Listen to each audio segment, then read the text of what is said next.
anytime you start to feel kind of where you're scattered and you're starting to feel unease and, not peaceful, you're in survival mode.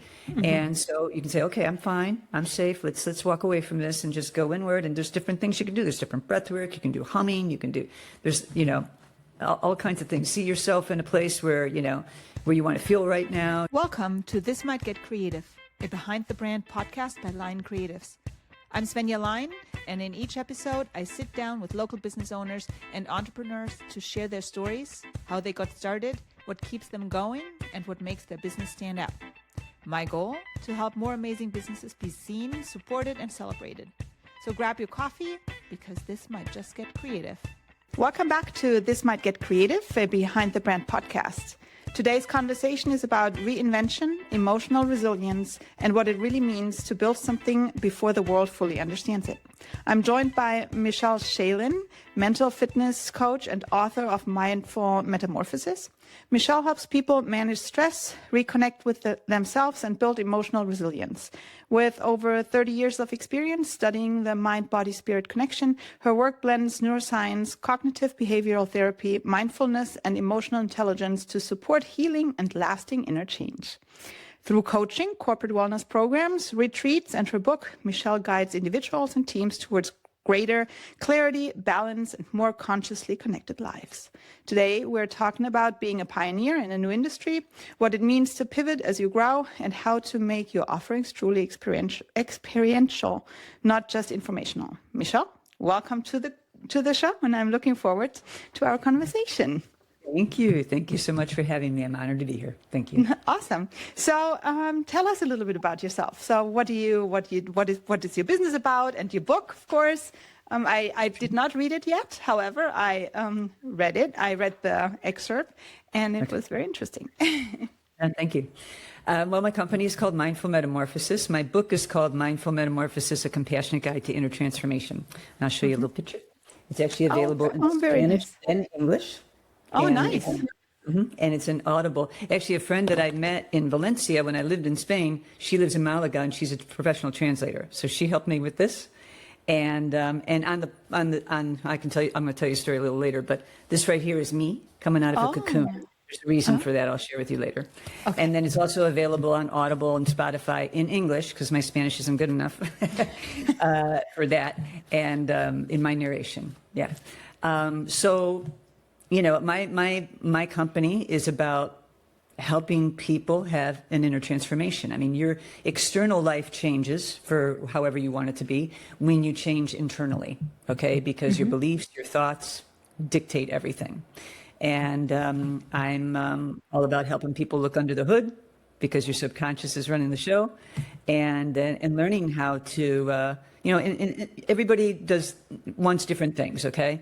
But I specialize in stress management, emotional intelligence, and like you mentioned, a lot of cognitive behavioral therapy techniques, neuroscience. I mean, I blend everything. It's all about educating people and showing them practices that they can use in their daily life that will transform how they feel, and increase their well-being and their health. I love that. I'm a big believer in the whole mindset. It's everything. You call it manifestation. We joke at home that we manifest things, but I truly believe that if you put your mind to something and you really think about it, and that you can attract things, that you can change your life. Yeah. So yes, I'm very interested. And in my book, I also share a lot of resources. I have a short Reader's Digest of my healing journey at the beginning, but then the rest of the book is all these different ways you can learn to control, manage your thoughts, reprogram your subconscious beliefs, process your feelings, and I share all kinds of resources from other experts that I learned from, TED Talks, books, documentaries. Love that. And maybe we go into this a little bit later, but I still want to put it out there, because my husband and I, we talk about this a lot, that it all sounds awesome. And, you see on Instagram and everywhere, you see the manifestation, and you see if you change your mind, you can accomplish so many more things. And then it sounds all perfect. And then unconsciously, you sometimes do it, but then sometimes it does not work at all. Takes time. Yes, it does take time, but it's hard sometimes when you are in a situation that does not feel good, that is not aligned with what you're thinking, sometimes it's very hard to then to stop and to reframe it. Yeah, You know, I know. because in that moment, it does not, anything that you think does not Because sound your positive. emotions are taking over. Yes. Yeah. So, Yeah. but maybe we'll There's go we'll into that. talk about a lot of different things, to help with that. Because it's Yes. the important thing to remember, and this is what I teach a lot, is it's training your mind, just like you're training your body. I use the analogy of physical fitness and mental fitness all the time. I used to be a fitness trainer years ago, but it's very real. Yes. You know, the analogy is very real. And when you have that perspective that this is training my brain, this is mind training, just like you train for your body, you have more patience and dedication. Yes. Because you know it takes time. You know what I mean? It's not, and sometimes you're going to do it great, and then sometimes not so great. And you have to give yourself a ton of grace around that, because we are living in a pretty chaotic environment here. Exactly. There's a lot going on. And to expect yourself just to do it all the time now because intellectually you know how to do it, it's just not realistic. No. And I have and I don't want to rant about this, but when you run a marathon, and I know from my own experience, the first miles are awesome. You know, you're in the mindset. But Right. then mile 23, not so much anymore. Right. And I struggle with it every time. So, yes. So I'm very interested. Very interested. Yeah, and your thoughts, when you can control your thoughts, you can make it through, right? If you let your thoughts take over, then you could quit, when you're struggling a lot, right? Yeah. It's just like that with life, too. Just like the marathon, it's the exact same thing. Then what at mile 23, when my brain tells me, okay, we can stop now. We will walk. Like, this is not cool. This is awful. I have conversations with myself. I'm like, no, I will not. And we're not going to do that. War. We're going to do this. Why do you want to do this? Why this is important? Why you want us to get? Yeah. I tell you, that's a healthy. This is not like, oh, I'm talking to myself, I'm crazy. No, that's actually a healthy way, because a lot of the stuff that comes up in your mind is like, it's because your mind has a negative bias. So it's like survival instinct. A lot of the negative thoughts that come up, especially about the future, is like survival instinct. They're not even facts. Okay, they're not truth. It's just trying to keep you safe. A lot of time at your detriment. You know what I mean? But that's your mind. That's your mind's. Your brain's job is to keep you safe, even when the safe isn't really good for you. Yeah. No, absolutely. So you said it a little bit, but especially in today's world. So what do you notice are the biggest emotional challenges? Right now. In today's world, overwhelm, for sure. Overstimulation, too much information overload. Those are the main things. I mean, it started, years ago when email and laptops got invented. I mean, I've seen the whole, where the line between work and personal got blurred. Okay, all of a sudden, some jobs, a lot of jobs, are required to, be more on call. You know what I mean? Like answer emails off work time. I mean, it got blurred. That alone caused stress, but nobody talked about it. Okay, it just happened. Okay, and we all tried to adapt. And we're saying we're adapting, but we're feeling more anxious, more stressed, more, you know what I mean? I mean, people depressed, disconnected, all kinds of, things people are feeling. And then the behavior with this is causing serious problems. Are you familiar with Andrew Huberman? Oh, yeah. Oh, Okay. I love him. Really good. A lot of good information. He is very good. Yes. Really good. So, there's a lot of things around how your brain responds to our experience, our behavior with technology. And, there's a high dopamine threshold, there's overstimulation, there's a lot of different things that, and it can cause, having a hard time to focus and all kinds of stuff, right? He had a talk I listened to about 6 months ago, which I thought was absolutely perfect. He was talking about fractional experiences. When we check our phones, and they say we check our phones 100 to 300 times a day, okay? Checking our phones throughout whatever we're doing, okay? And that's causing fractional experiences in your brain. So whenever you have a new thought pattern or a new behavior pattern, and you do it over and over again, you're creating neuron connections in your brain, right? That's how you change, that's how you program your brain.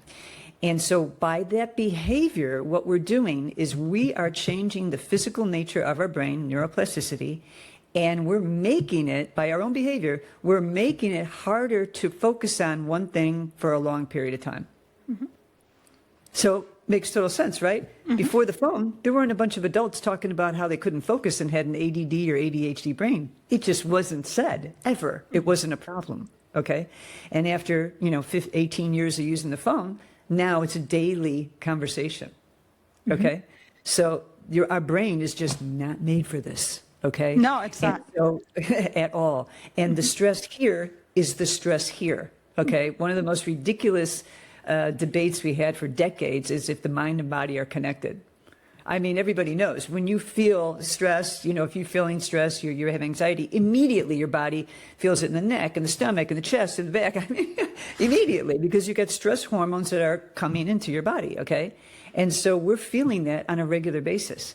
And if you talk to a lot of experts that are, aware, look, they've been saying this forever, right? The biggest thing in your life that is detrimental to your health is chronic stress. Okay, that is the biggest thing. No matter what, you can eat good, you can, exercise, you can do all kinds of stuff. But if you have chronic stress in your life and you're just always, tense and uneasy, which a lot of people live this way, that's chronic stress. Do you know why it's the biggest thing that causes problem in your health? Because when you have chronic stress, you are flooding your body with cortisol and adrenaline all day long. And when you have too much cortisol in your body, you actually suppress your immune system. Okay, for years, for decades, they've been injecting cortisol into organ recipients so they don't reject the organ given to them because it suppresses their immune system. Okay, so this is known for a long time, but most people don't understand what they're doing to themselves. So basically, you're walking around with a chronically suppressed immune system for years. It sounds pretty scary. It is scary. It is scary because yes, you can get sick, you can get disease, you can. So it's not about just calming my mind. I need to de-stress and calm my mind. It's about your whole health, so you can have a healthy, long life. Okay. Yes. The people that live in what are the blue zones? Okay, the blue zones in different countries, in Italy and Costa Rica and Japan, they have less stress in their life. That's why they're healthy. They live longer. And what do they do? They go on walks. They meet with other people. Sure, they go outside. They have community. All the different things that we have been moving away from with all the technology, and now AI coming in light speed. That's going to be a whole nother discussion, a whole nother animal that's going to really cause big challenges for a lot of people. Yeah, I absolutely agree. Like what's real and what's not real. I mean, it's already happening, right? So, so all of this is extremely challenging for people. And I think that is probably the biggest thing. I think, and a lot of people don't understand what's going on and what's happening to the body. They don't understand that, when you notice your negative thoughts, do you judge it? Do you judge yourself for them? Do you think something's wrong with you? A lot of people do. Okay. But I'm here to tell you, no, you're normal. And this is human. This is a human response.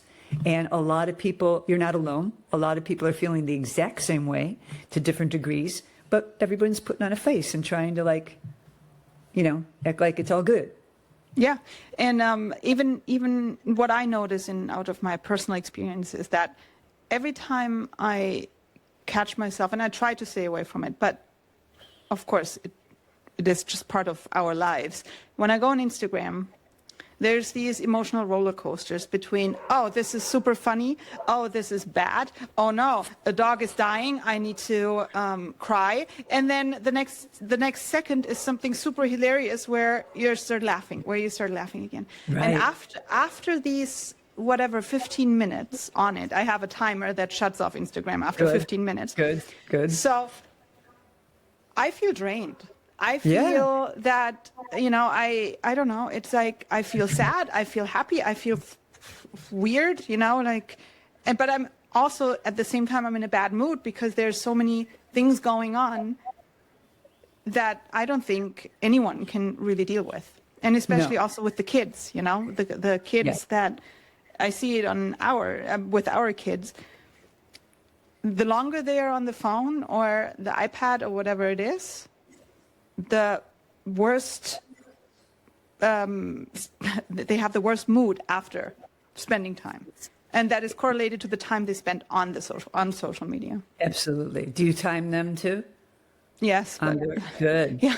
My younger daughter, she has 1 minute on Instagram. Yeah. It's so important to do that. It's so important. It's hard, much harder for them. It's much harder. Is. If it's hard for you, it is way harder for them. I can't, the kids that have grown up with this there's a book called The Anxious Generation, and there'll be a lot more books about it.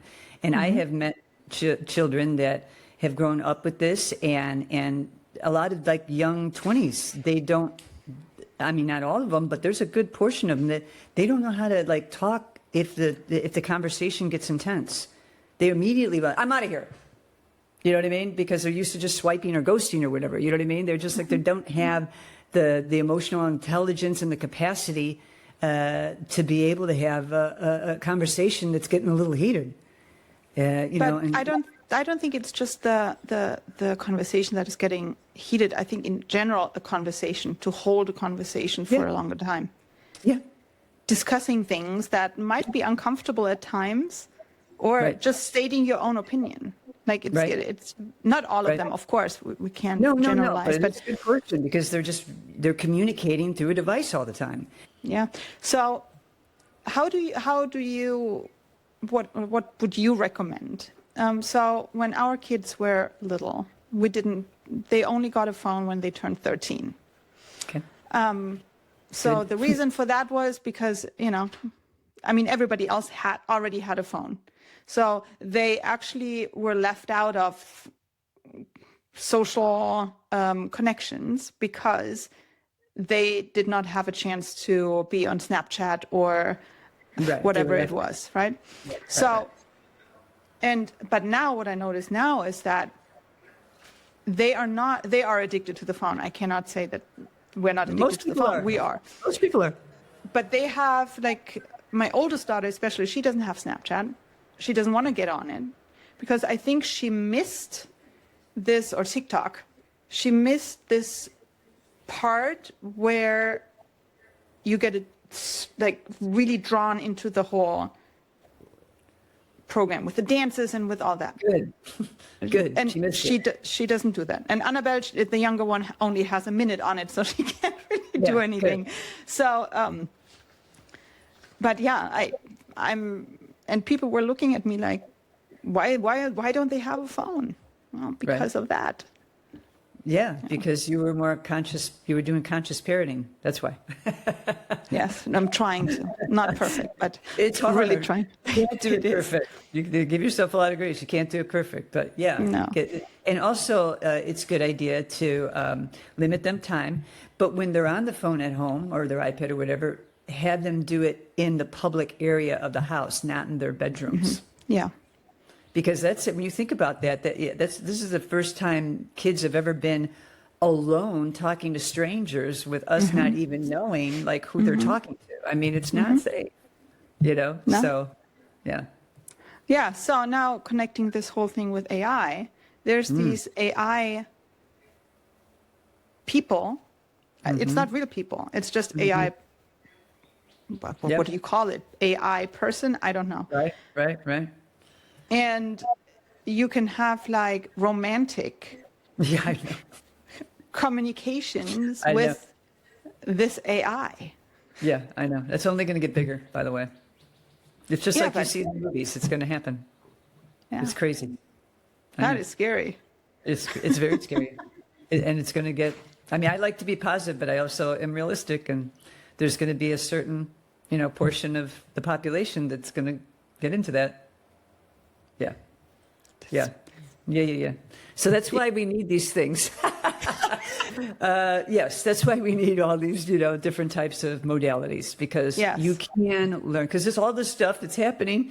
It puts your body in a state of panic. You start thinking, you start having all these thoughts and feelings. Your body does not know what's real. It depends on your thoughts to tell it, okay? And so you have these thoughts, then if you don't change the crazy thoughts, the negative thoughts that you can learn to have control over, within like 20 seconds, you got about 20 seconds, it attaches a story onto it, and then your emotions kick in, and then all the adrenaline, and your body thinks it's unsafe. And then you're getting flooded with all these chemicals and you're getting stressed out and your nervous system is becoming totally dysregulated. I mean, this is all happening, you know, on a regular basis to people. And adults are having a hard enough time. The poor kids, my God, they don't know what, you know.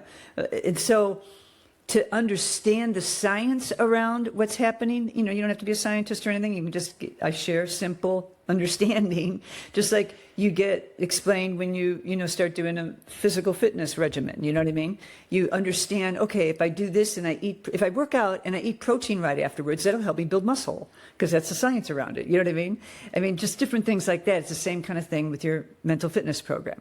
You do certain things and you can learn. If you learn to have different breathing techniques, it activates your vagus nerve, which is a huge nerve that starts in your brain and goes through all these different organs all the way down your body. And that immediately switches you over to the part of the nervous system that's rest and restore and recuperation, okay? It gets you out of the flight or fight right away. Your breath is like one of the most important tools you can have, okay?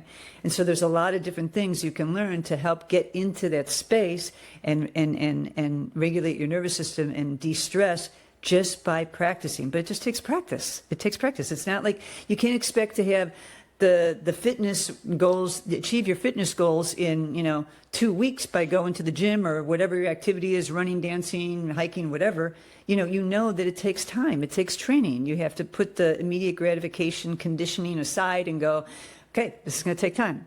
And yes, you're going to do it sometimes great, and then sometimes you're not going to do it good. And the most important, and that's what I talk about in my book, A Compassionate Guide.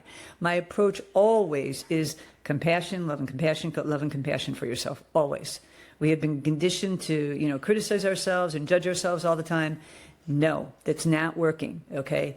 You can't expect that you're going to do this perfect. You will never do it perfect. Even if you lived in a monastery and you lived with a bunch of monks, you still wouldn't be doing it perfect, okay? So there's no way you can expect yourself to have this regularly. But when you learn to do just little bitty types of things like throughout the day, like that take 2 or 3 minutes a day, intentionally grounding yourself and breathing in between your chores, instead of like stopping the podcast and immediately starting another task or going to the grocery store and immediately driving off to pick up your kids. Stop. Just stop for like 2-3 minutes and check in with yourself and say, how am I feeling? Close your eyes, do some breaths. What are you grateful for? What your intention is? Simple stuff like that. When you do that throughout the day regularly, and you're going to forget sometimes, and then you're not, and you're going to get bitter after you do it, you know what I mean? You're changing your brain. You're training your brain. You're creating new neuron connections to show it ways that you can learn to go inward and learn to ground, and do it throughout the day. And it doesn't take long, 2-3 minutes throughout the day, you know?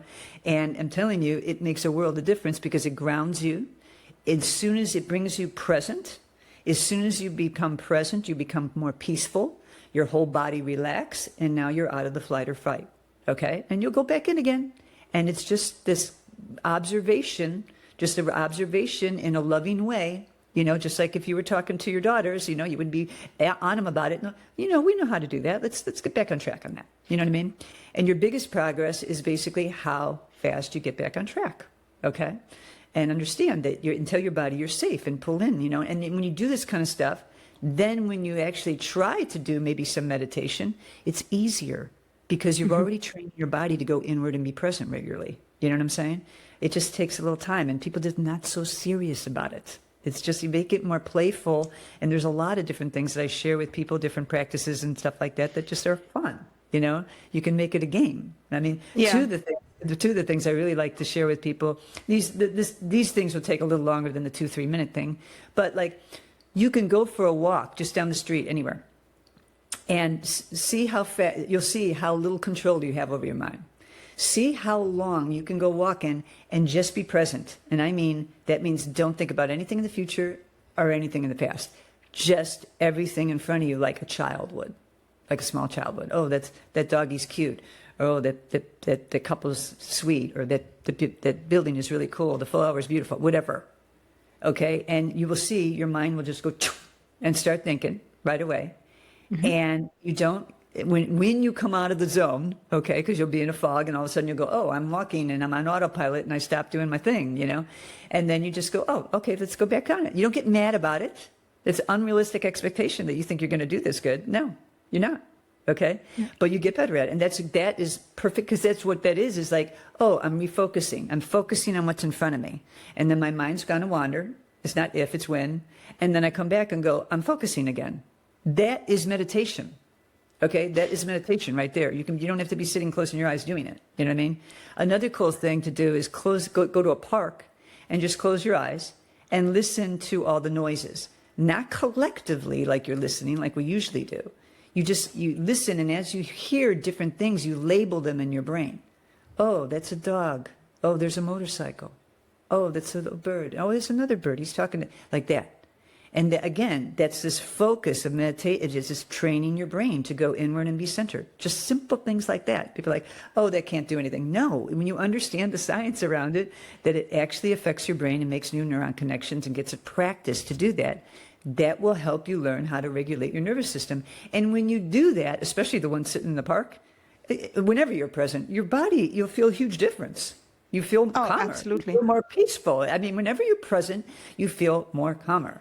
You know what I mean? Yes. You're going to feel more relaxed, and your body's going to be healthier. It's not in the constant stress mode that I was talking about, you know? Yeah. So there's a lot of different things you can do. The key is to just make it fun. You know, make it fun. And I have a thing where I developed, it was like I call it the 30-30 challenge, because Americans love the challenge and all this, you know. It's like I say, okay, if someone told you that if you could just do simple brain training exercises that would take like 2, 3, 4 minutes at a time throughout the day, like a total of maybe 30 minutes, and it would give you so much relief from stress, you'd be able to feel more relaxed, more peaceful, more grateful, be able to focus more. Would you do that? And most people are, oh, yeah, I could do that. If you tell them 30 minutes, then they go, oh, no, I can't, I don't have time for it. But if you sprinkle it out through the day, so I give them, I have in the workshop, I have a handout, and I give them all kinds of, practices and examples of things they can do, okay? So they pick what resonates with them, all right? And then the real important thing is to get a buddy, to like a mental fitness buddy, okay? Just like a person you go to the gym with to keep you going, all right? And you check in with them every at the end of the day. How you want to do that with text, phone, video, whatever you want to do, however you want to do that, and you ask each other how you did. On a scale of 1 to 10, how you think you did. No criticism, all love and compassion. You're training, you're learning, you're just observing. And when you get somebody to help, keep you going, within 30 days, you will see a big change. And that will make you want to do more. Just like when you work out, you start working out, you start, oh, I got more energy. Oh, I feel happier because I got endorphin chemicals in my brain. I'm feeling stronger. I want more of this. It's the same thing. Yeah. Then what you mentioned before with the going in the park or just walking outside and just, listening. So what happens to me when I'm training for the longer races, and I go out for the long run sometimes, and those are the best runs ever. I start, and then I start thinking, and then I arrive at a certain spot, and I have no idea how I got to that spot. Those are the best. What happens when you walk down the street. Yeah, those are the best runs, though, because after that, I feel amazing. Yeah. It's weird at that point when you're like, oh my God. Where am I? And then for some reason, I'm not going to get back in that. You were in a meditative zone. Most people don't understand. They meditate. They're already meditating. They have some habit or some activity or some hobby that they like to do, some activity that they do that they like, and they're focusing on something. It could be running. It could be any kind of exercise. It can be going out to nature, gardening, artwork, dancing. Cooking. It could be, cooking, puzzles, anything. When you're really focused in, your mind starts to get a little quieter. It's never going to stop. This is the mistake people think about meditation. The goal is to stop their mind from thinking. It's never going to stop. It does not stop ever. It's constantly responding to internal and external things all the time. Okay. So, but what happens? It's like if I must stop my thinking. It's like trying to stop waves in an ocean. It's impossible. So when you focus on something, things get quieter. Okay, and that's the relief, because this constant and then all the overstimulation we get from all this, energy coming at us is exhausting. Like you said, that just constant, it's very tiring.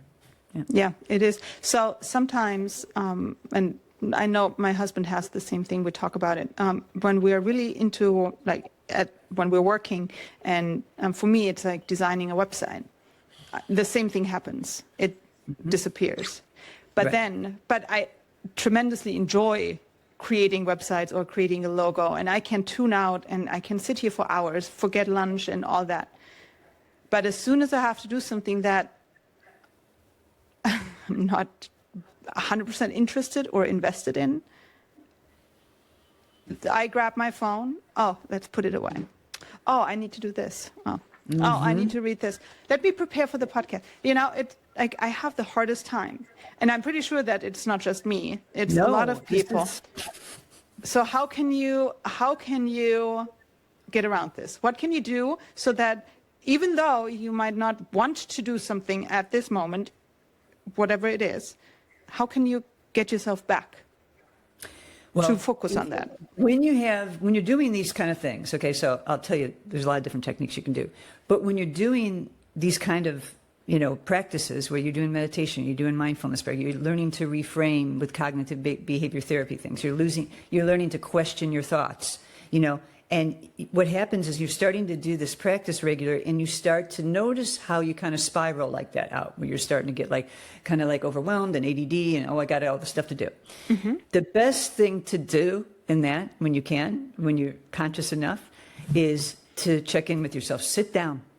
Just go, okay, I'm starting to feel like you're starting to feel scattered and you're not in your body because you're too much in your mind. That's what's happening. Mm-hmm. You're not grounded. Okay. Mm-hmm. So when you're starting to feel like that, it's you're going to do it sometimes, and but the best thing to do to get out of that is you just walk away from everything, put your phone down, walk away from everything, and just go sit down on the couch or in the yard or wherever, any place where you can just sit down and be away from the things you're looking at.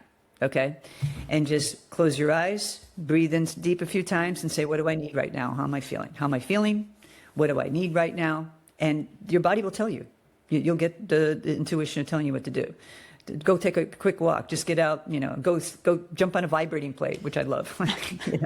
So anything there's a lot of different tools that you can, do that will resonate with you. But the biggest thing is when you start to feel that, because your body's going into survival mode. It's like starting to stress. Anytime you start to feel kind of where you're scattered and you're starting to feel unease and, not peaceful, you're in survival mode. Mm-hmm. And so you can say, okay, I'm fine. I'm safe. Let's walk away from this and just go inward. And there's different things you can do. There's different breath work. You can do humming. You can do, there's, all kinds of things. See yourself in a place where, where you want to feel right now. You can also there's different techniques where you can look around and say, how many things, name 5 things I can see, name 4 things I can touch, name 3 things I can smell. There's different things like that will just get you focused. It's just a meditation technique, you know what I mean? But the biggest thing is to kind of, okay, everything's going to get done. Let's walk away from this and just sit down and just take 2 minutes. All it takes is 2 minutes, but it gets challenging to get into the habit of getting yourself to do that. Okay. But I'm telling you, when you do it, it will work every time. It will work every time. Yeah, I will have to incorporate, because there's one thing that I really do not want to do. It's part of a project, and I'm and I'm procrastinating big time. I'm every time this topic comes up and I have to do it, do everything else. They say that when you procrastinate about something, it usually, a lot of times it's because you're not confident in doing it. Yeah. You might want to look at that. Maybe. What about it? Maybe at face value, well, I don't got a problem with it. I'm confident about it. But maybe at face value, it looks fine. But when you go deeper, you go, yeah, there is a part of me that's not that confident about that. That's why I don't want to do it. Well, I don't think it's so. In this specific topic, I know I can do it. But I think what's happening around this is the whole situation where this project is, and we can talk about that later, but can't name the project. But it's the whole situation around the project. The project itself, it's not a problem. But the surrounding environment, I would say, okay, is not a fit for me. Okay, there you go. Where I need to get out. But right now there's no way to get out of it. So you just the best way to handle it is change the way you look at it. That is difficult. Yes. You have to change the perspective. Okay. Because it's not the experience that's the stress, it's how we perceive it. Okay, it's always how we perceive it, and to change the narrative around. I mean, your thoughts are it's everything. I mean, I like to do an exercise. This is a really great exercise you could do with this experience, okay, with things that you're having a hard time getting past, or you can just do it like in a life experience that you already had in the past. But this is a great tool to use to help you with something like this. The first thing you do is you just write the facts, just the facts, okay? Then the second thing you do is that write something, you can go either, something that you like about it or something that you don't like about it, okay? One or the other, doesn't matter what order you do it in. But first it's like what you don't like about it, okay? And then you're adding words that are gonna convey emotion now, okay? The first was just the facts, okay? Now you're adding some emotion in I don't like to say the word negative, but in a way that you don't like. And then the other way is what you do like. So now it's like more uplifting emotions, right? So a perfect example for me would be like, let's say I would take, my mom died when she was, my mom died when she was 56, I was 27. That's facts. There's no emotion attached to that, okay? My mom died when she was 56 and I was 27. It was very difficult for me. I struggled for a long, long time. So there's the hard part, right? And there's emotion around that. Now your body and then when you write that, you notice your mind and your body and how it feels. First, you notice like the facts, you don't feel anything, okay? Then you write something with emotion and you stop for a second and you pay attention like how your body and your mind is feeling, okay? It's feel the sensations. And then the good part about this experience, which, what's good about that? That my mom died when she was 56, I was 27, and even though it was very difficult for me, I did a lot of healing, and I am able to help people talk when they're in grief. I am able to help people talk about death and people they've lost or animals they've lost or whatever when they're going through extreme grief. And that's a really gift that I can give to somebody because a lot of people don't know how to talk about it and they're really uncomfortable. And when you're going through that experience, you really need to talk about it with someone, okay? And so you can do that in helping with yourself to be able to change it around. Because that worst case scenario, best case scenario, I could do it this way, or I could do it this way and feel about this. And then you get it written down and then you're more motivated. Like, yeah, I can change the way I look at this. I could, what are the good things that are going to come out of this? Let me focus on that. Yeah. We're too busy focusing on, what's going to make us feel unsafe, because that's what our brain does. It's the bias. It's like survival all the time. You know what I mean? So it's like, instead of focus on what's making me feel uncomfortable and unsafe, let's focus on what the opposite. Okay. And that's how you get out of that. And then you go, okay, I can do this. And then you feel more confident in moving forward. I'm definitely going to try that. I mean, it's nothing like the project itself. There's nothing even remotely dangerous about that project, right? The key is like I say, you lift under the hood, like go a little deeper and figure out like what is the real reason I am not doing this instead of just procrastinating because I don't want to. There's a deeper reason. Yeah. The reason is what I've described, is the situation around it. So, right. And I just have to rephrase that. Like, okay, the situation around it. How do I feel about that situation around it? How would I be able to deal with that situation? Go deeper and think about it. Put yourself in it. You don't have to do anything. Just put yourself in that situation, visualize or write about it or whatever. And then you'll come up, your mind and your body will help you go, okay, but I could do this. It's like brainstorming a little bit. You know what I mean? And then it's like, okay, but yeah, that I could do, but then I could do this here and that would make me feel better doing that. You say you can't do anything about it, right? So the key is if you can't get out of it, if you can't change the situation, it's changing the way you think about it so you can suffer less. You know what I mean? You'll feel better. Really. Yeah. I've always been like that. It's like, okay, I really don't like to do that. I mean, I have simple stuff like crazy, like years ago, I remember I would be doing yard work and I was like, oh, this is great. I don't really like doing this yard work and the leaves and all this. And then I thought, okay, how can I turn this around so I feel better doing it? Because I have to do it, okay? Yeah. And I go, oh, I could keep my core real tight and I can work my obliques. I mean, that's how and then I'm like, okay, then I got into it, you know what I mean? And then I couldn't do anything about it. So, I had a flat and I could get, oh no, I got canceled. Now I can't do this. And now it's going to mess me up today.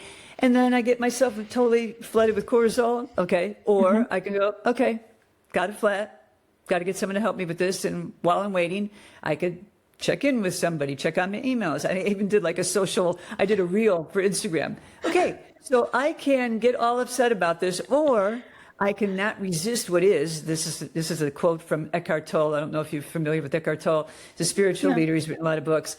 And he talks about don't resist what is. Okay, if it is and you can't do anything about it, this is what is. It is what it is. You can't do anything about it. So if you're getting all upset about it, you're exasperating what is. Okay, you got no control over it. So stop resisting it and just go, okay, this is what's happening. And, I can do this while I'm waiting, or I can do this in the middle of this, or whatever, while I'm dealing with this. How do I want to deal with this? Do I be calm about it? Or do I want to just be full-blown stressed out and make it worse for myself? Yeah. I mean, and that's when you're late to a meeting. Yeah. What did you say? Sorry. I said, you always have those two choices. Yes. No matter how, I understand it can be very, very difficult depending on the challenge. I get it. But those are always the two choices you have. And when I say that, I'm talking about, your head and your mind and, this kind of stuff. I'm not talking about expressing your feelings, okay? Okay, like this, with my mom. Obviously, I needed to cry and grieve and talk about, let this out. I'm not going to just be like, oh, I'm going to think about it in a different perspective and not process those feelings. You know what I'm saying? Yeah. There's a difference between the crazy thoughts in your mind and the expression that you have to have. And you feel it sensationally. If you need to express it, you will feel energy around your heart center, okay? That's the biggest help to tell you the difference between, okay, I don't want to go into toxic positivity. I don't want to be like, oh, we're not going to think about this and we're just going to be positive. But no, life isn't meant to be happy all the time, okay? There's parts that you're going to have to express and go through stuff. And then when you get through that, then you can watch your brain again. You know what I'm saying? It's a different thing, the watching your brain and then expressing yourself in your heart. Yeah, and you can practice it, and when you're late to something, you're late to a class, or not, you're not even late, but it gets close to you will be late if you keep doing other things, getting distracted, right? Yeah, doing other, and when you think about it and you're like, oh my God, we have to go, let's go. You get more stressed and more stressed and more stressed. But if you say, okay, I mean, if we're late, we're late. I mean, we're not going to die. There's nothing we can do about it. And you know then what I mean? it's completely different. And then you drive safer. You know what I'm saying? Yeah, you're going to be safer. You're going to be less frantic. You're going to feel calm and happy when you get there. I mean, the kids are not going to cry. Yeah. And it's a great thing for your children, for you to be voicing that out loud. Like, okay, let's take a deep breath collectively, kind of like show them these things, because it's really going to help them tremendously. It's going to help you. It's going to help them in their life going forward. You know what I mean? To give them autonomy, that you have control of your mind. You can learn to navigate and have more control, and instead of being a total slave to it, Yeah. But practicing the exercises, help tremendously with this. Okay. Because it's like working that muscle. It's like, bicep curl in your brain. Yeah. So, and in your book, I think you have, it's like kind of like a workbook as well. You walk through different... it's not a workbook like visually, you know what I mean? But I do take people through different things. I talk about, breath work. I talk about grounding. I talk about different types of meditation and mindfulness exercise. And, I talk about all different types of modalities they can use. And then I say, for an example, try this, blah, blah, blah. Put the pen down and blah, blah, blah. And I'll like take them through something. You know what I mean? Not the pen, no, the book down. The book down. Yeah. Stop the recording for a second and do this. Try this. And then come back. How'd that feel? You know what I mean? Yeah. So, and then when I do... workshops and retreats, and I've developed a 6-week program for people, like for teams, corporate wellness for teams and leadership. I give them, it's an immersive thing. They're doing something throughout. You know what I mean? I'm always giving, I don't want to just sit there and talk and you get information. It makes a big difference in you wanting to be motivated and dedicated to try this stuff when you feel it in your mind and your body, when you feel your mind calm down a little bit, when you feel that sensation in your body, like, woof, like relax, and you get relief just by doing a few things that I showed you how to do. You know what I mean? The experiential stuff is really important. So through the book, I take you through all kinds of stuff. Yeah, and I'm very interested in the book, so I might. Are you familiar with the app Libby? Yeah. Yeah. So If it's an audiobook, then I'm pretty sure it's there. Yeah, I'm pretty sure I'm on that. Yeah, that's the library, right? Yes. Yeah, I love it. My daughter turned me onto it. Yeah. Yeah, it's really cool. So you mentioned at the beginning of the podcast that you showed your cover, your book cover, and you wanted to tell a little story about the cocoon. Oh, okay. So what happened? This is a very powerful experience. So I was living in Valencia, Spain for 3.5 years, and I went there to improve my Spanish. And I had big change in my life. I separated from my then husband of 24 years, and I went there alone. And my Spanish was more beginner level, so it was a massive experience for me. And it was fairly recent, like from 2017 to 2021. So I was over there during the quarantine. So yeah. Most Americans be like, "Oh, that sounds nice." I'm like, no, it was not. And I thought I was going to stay there. So I thought, okay, I'm going to ride this out, So extreme, for those people that don't know, Spain and Italy are two of the most really strongest restrictions in the world during the COVID. And we had 7 weeks quarantine, not going outside at all. I had no balcony, no yard. And I could go to the grocery store a block and a half away. That's it. And they were on it. Everything was closed. They had a lot of time on their hands, and they were making money, giving people, multas, and so it was like 160 euros, a shot. If you were an essential worker, you got papers. What are you doing here? Oh yeah. If you weren't wearing a mask, you're getting it. Yeah, you're getting a fine. Wow. I mean, it was big. So I had like an amazing amount of isolation and alone time. And even after the 7 weeks, there was all kinds of restrictions. You were supposed to go to people's houses that you didn't live with, on and on and on, for 16 months afterwards when I finally came back. And so I had a lot of time alone, the most I ever had in my life. And I turned it into a bubble. Okay, I didn't watch a bunch of TV. I didn't watch series. I exercised. I ate good. I mean, that's just part of my life anyway. But I was very fortunate. I already knew how to meditate and do breath work and that kind of stuff. And also a big part of my healing journey is plant medicine experiences. And my favorite is with mushrooms, all right? So I just happened to have these chocolate bars with psilocybin mushrooms from a guy in the Netherlands that I had ordered. Because we had no warning that we were going to get locked down. It was like we were getting ready for a big celebration, the Fallas celebration, which is huge in Valencia.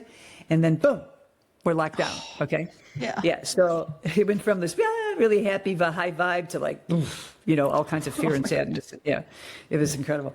And so I was really doing all this meditation, listening to inspiration, spiritual motivation, all this kind of stuff. And I was going through a big shift, doing this. And I decided to do some journeys while I was in this experience. So I was reading the book, How to Change Your Mind, which is a really good book. It talks about different substances and experiences and how you can use them to heal. And a series on Netflix as well with the same book. And it has all kinds of people talking about their experiences, doctors and everything. And I'm reading this book. And then one of the things he said was to try listening to classical music. And he had this great experience. So previous, like about a year ago, I started working on forgiveness for me and for my mom and our relationship. She had been dead for 30 years, okay? But I still had stuff that I was not letting go of, and I wanted to have more peace and let go of it and understand and have more empathy for her and everything. And so I was writing all this kind of stuff down and working through it and guiding meditations, healing, inner child healing and stuff like this, and forgiveness meditations, big thing. And I was having this journey, and I was listening to classical music, and the Nutcracker ballet came on. And that was very big for my mom and I. She loved it every Christmas. Oh, we go to the ballet or listen to the music. And I did the same thing with my kids. We listened to the music every Christmas. And so all of a sudden, my whole brain like lit up, Mom. And she came. I mean, I didn't see or hear anything, but the presence was absolutely undeniable. I knew immediately. And I was like totally overwhelmed with emotion. Yeah. And it was this big, big healing experience of forgiveness. And I'm hugging her inner child. And it was absolutely magnificent. Never had a ruminating negative thought about her ever since, ever, not once. That's awesome. It's absolutely amazing. And during this experience, she had told me that I needed to write a book to help people because I was going through an amazing shift and I can share a lot with other people. So that's what awesome. kept me going on the book. And when I came out of that lockdown, I told my friends that I felt like I was coming out of a cocoon. Yeah. And that's why in my book, I have it where I'm coming out of a cocoon. That's so cool. Love it. Yeah, it was amazing. So that was like what's beautiful about these kind of experiences. If you have a safe container, you're very well prepared emotionally, physically, and emotionally, and integrating things afterwards, the messaging that you got in, so you can really heal in your life. You can have very, very deep healing. It's very much looking under the hood, okay? Mm-hmm. And it can absolutely transform your life if it's done the right way, okay? And that's really important. So ever since I was doing a lot of studying around this, and I started, giving people these experiences. I take people through, individual experiences with this. Yeah, that's awesome. That's very very interesting. So I have a lot of different things I do. I do workshops, I do retreats, I do corporate wellness, I do plant medicine. There's a big variety under the umbrella that I have here, of mindful metamorphosis. Love that. So if anybody listening would like to get in contact with you and would like to, buy a book or reach out to you, have a workshop. Easy. Yeah, if you type in my name, Michele Schalin, Michele with one L, Schalin, you can find me all over the place. But I'm on Instagram, LinkedIn. I have a YouTube channel where I share a lot of little videos and help, tips and stuff. I have a Facebook page, Mindful Metamorphosis. I'm out there. Awesome. I will definitely link all those links and connections in the show notes as well as the blog post. Thank you so much for being on the show. Yeah. And I really enjoyed our conversation. And I hope people will get in contact with you. Thanks for listening to This Might Get Creative, a Behind the Brand podcast by Lion Creatives. If you enjoyed this episode, follow the show and share it with someone who loves discovering local businesses and creative entrepreneurs. You can learn more about my work at lioncreatives.com or find me on Instagram, lion.creatives, and LinkedIn at Lion Creatives. Until next time, keep showing up, keep creating, and keep getting seen.